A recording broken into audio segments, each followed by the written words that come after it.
1 मई 2013 को जब प्रीति राठी मुंबई स्टेशन पर उतरी तो उसके साथ उसके परिवार के लोग भी थे। स्टेशन की हलचल के बीच कोई नहीं जानता था कि कुछ ही पलों में यहाँ दर्दनाक हादसा होगा, जो हमेशा के लिए इतिहास के पन्नों में दर्ज हो जाएगा। अचानक भीड़ से निकला एक शख्स प्रीति के पास पहुंचा और उस पर एसिड फेंक दिया। भले ही पल भर में उसकी हंसी चीख में बदल गई और उस हादसे ने प्रीति की जिंदगी को छीन लिया। मुंबई पुलिस के लिए ये मामला किसी चुनौती से कम नहीं था। शुरुआती जांच में ऐसा लगा जैसे अपराधी हवा में गायब हो गया हो, कोई सामने नहीं आया और रेलवे स्टेशन जैसे भीड़ भाड़ वाली जगह पर कोई सीसीटीवी फुटेज भी उपलब्ध नहीं था। प्रीति का परिवार गुहार लगाता रहा, हर तरफ बस निराशा ही हाथ लगी। समय बीतता गया और उम्मीदें टूटने लगी, लेकिन पुलिस ने हार नहीं मानी। गहराई से की गई जांच, कॉल्स डिटेल, सदियों से पूछताछ और छोटी छोटी बातों को जोड़ते जोड़ते पुलिस आखिरकार उस इंसान तक पहुंच ही गई जिसने प्रीति की जिंदगी को तबाह कर दिया था। लेकिन सबसे बड़ा सवाल ये था, आखिर कौन था ये शख्स? प्रीति के साथ उसकी क्या दुश्मनी थी? क्या कोई रंजिश थी या फिर कोई वजह? और सबसे महत्वपूर्ण वजह, वो एक चूक क्या थी जिसने पुलिस को इस क्रूर हमलावर तक पहुंचा दिया? इस वीडियो में हम आपको दिखाएंगे कि कैसे पुलिस सूझबूझ और लगातार 7 महीने की मेहनत ने इस केस को सुलझाया। साथ ही ये भी जानेंगे कि इस पूरी जांच में मुंबई पुलिस को सबसे बड़ी मदद कहां से मिली। क्या कोई गुप्त सूचना थी, कोई अनजान गवाह या फिर खुद अपराधी की कोई गलती? ये कहानी है न्याय की उस लड़की की जो दर्द, संघर्ष और उम्मीद के बीच लड़ी गई। ये वीडियो आपको केवल इस मामले की जटिलताओं से रूबरू कराएगा, बल्कि ये भी साबित करेगा सच को छुपाना मुश्किल है, वो किसी न किसी रूप में बाहर आ ही जाता है। अंत तक हमारे साथ बने रहिए क्योंकि इस वीडियो के हर पल में हैरानी और सच्चाई का एक नया खुलासा होने वाला है। हमारे समाज में एसिड अटैक सिर्फ एक अपराध नहीं, बल्कि एक ऐसा क्रूरता है जो किसी की जिंदगी को हमेशा के लिए बदल देती है। प्रीति राठी का मामला इन सच्चाई के एक दर्दनाक याद दिलाता है। प्रीति ने अपने सपनों को साकार करने के लिए कितनी मेहनत की थी। दिल्ली की रहने वाली इस होनहार लड़की ने भारतीय नौसेना में बतौर नर्स नौकरी पाकर अपने परिवार का मान बढ़ा दिया था। लेकिन मुंबई सेंट्रल स्टेशन पर उस दिन जो हुआ वो उसकी जिंदगी को नहीं बल्कि पूरे देश की आत्मा को झकझोर कर रख दिया था। प्रीति पर एसिड अटैक क्यों फेंका गया, किसने किया, और सबसे बड़ा सवाल, कैसे इतनी भीड़ भाड़ वाले स्टेशन पर कोई ऐसी घिनौनी अपराध करके भाग निकला। मुंबई पुलिस के पास अब केस सुलझाने का भारी दबाव था। कई टीमों ने मामले की तफ्तीश की, प्रीति के साथ सफर करने वाले यात्रियों से पूछताछ की, ट्रेन के स्टाफ से बात की, लेकिन कोई ठोस सुराग नहीं लगा। परिवार की उम्मीदें टूटने लगी और मीडिया में भी हताशा बढ़ने लगी। फिर 7 महीने बाद एक अनोखा मोड़ आया, एक छोटा सा क्लू जिसे पूरे केस को पलट कर रख दिया। प्रीति के घर भेजे गए एक अनाम खत ने पुलिस की दिशा बदल दी। खत में लिखा था, गुनहगार दूर नहीं है, वो तुम्हारे बहुत करीब है। इस एक लाइन ने पुलिस को फिर से जुट जाने का हौसला दिया। पुलिस एक बार फिर गहराई से जांच शुरू की। फोन रिकॉर्ड खंगाले गए, प्रीति के करीबी दोस्तों और रिश्तेदारों से फिर से पूछताछ हुई और फिर सामने आया गोपाल कांडा का नाम। प्रीति का दूर का रिश्तेदार जिसे एक तरफा प्यार में अस्वीकृति का बदला लेने के लिए ये घिनौनी साजिश रची थी। क्या आपको लगता है पुलिस गोपाल तक कैसे पहुंच पाई? कौन सा सबूत उसने अपने पीछे छोड़ दिया जिसने उसे बेनकाब कर दिया?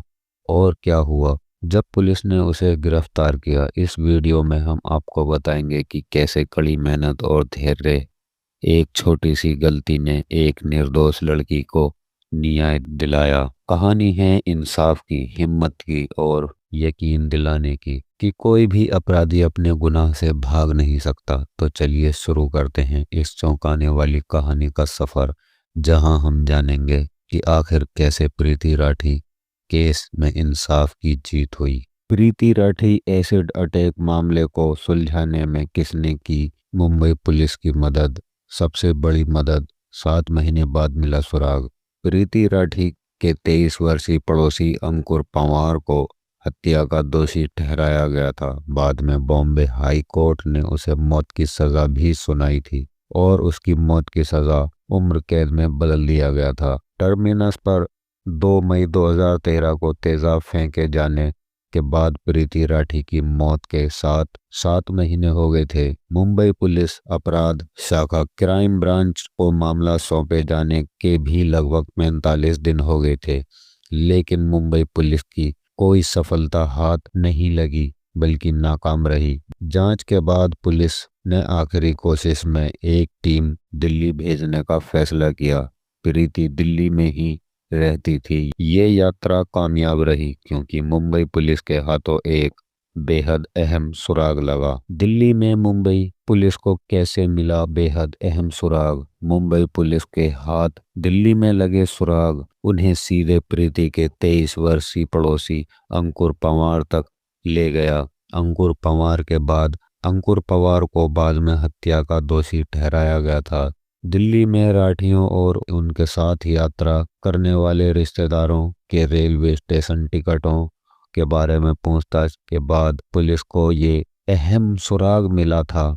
एक रिश्तेदार ने प्रीति के परिवार को बताया था कि प्रीति ने उनसे पवार के बारे में बात की थी। सरकारी गवाह बने प्रीति के रिश्तेदार ने परिवार को दी जानकारी। इस मामले में बेहद सरकारी गवाह बन गए थे।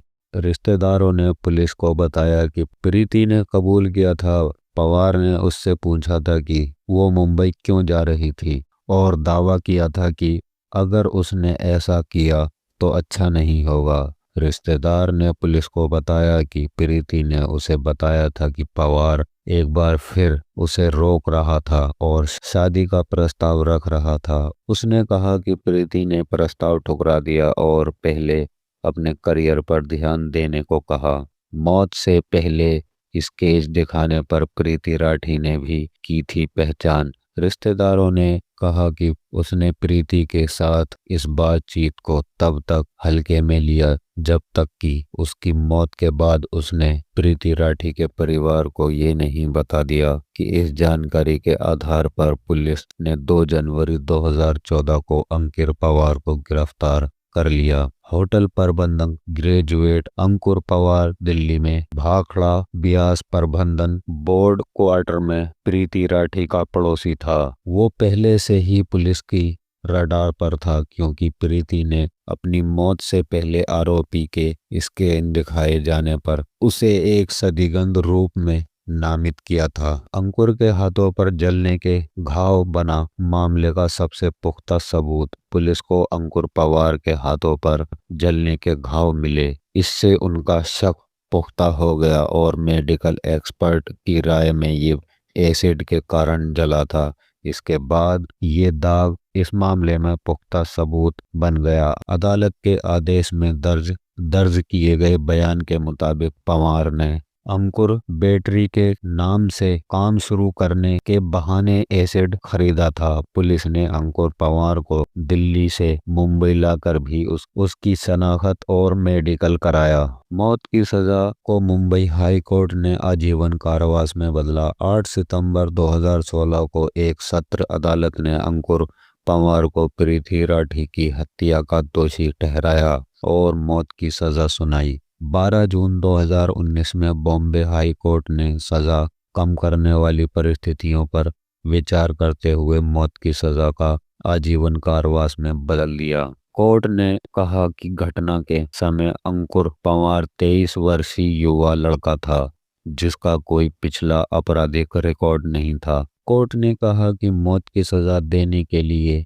ये मामला दुर्लभ से दुर्लभ श्रेणी में नहीं आएगा। प्रीति राठी की दर्दनाक मौत ने सिर्फ उसके परिवार नहीं बल्कि पूरे देश को झकझोर कर रख दिया था। एक होनहार लड़की जिसने अपने दम पर भारतीय नौसेना में नौकरी हासिल की थी, वो इस बेरहमी का शिकार बनी। प्रीति की मौत के बाद उसका परिवार सदमे में था, लेकिन उसके दिल में एक ही सवाल गूंज रहा था, आखिर प्रीति का कातिल कौन था। मुंबई पुलिस के लिए ये केस आसान नहीं था। हमलावर ने चेहरे को रुमाल से ढक रखा था, किसी ने उसे ठीक से नहीं देखा था। घटना भी इतनी तेजी से हुई कि कोई सुराग नहीं मिला। पुलिस की टीमें महीनों तक जांच में जुटी रही, लेकिन कोई ठोस सबूत हाथ नहीं लगा। ऐसा लगने लगा था कि शायद ये केस हमेशा के लिए अनसुलझा रह जाएगा। 7 महीने बाद आया वो सुराग जिसने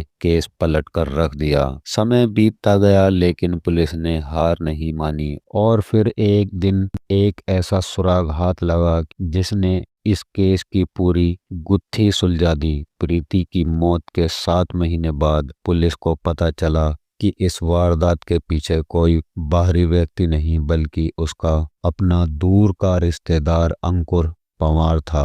कैसे पकड़ा गया अंकुर पवार को? जांच के दौरान पुलिस ने प्रीति के परिवार को और उसके करीबी दोस्तों से दोबारा पूछताछ शुरू की। इसी दौरान उन्हें पता चला कि अंकुर पवार, जो प्रीति का पड़ोसी और रिश्तेदार था, उससे एक तरफा प्यार करता था। वो नहीं चाहता था कि प्रीति मुंबई जाकर अपनी नई जिंदगी शुरू करे। वो उससे शादी करना चाहता था, लेकिन प्रीति के परिवार ने इस पर इनकार कर दिया।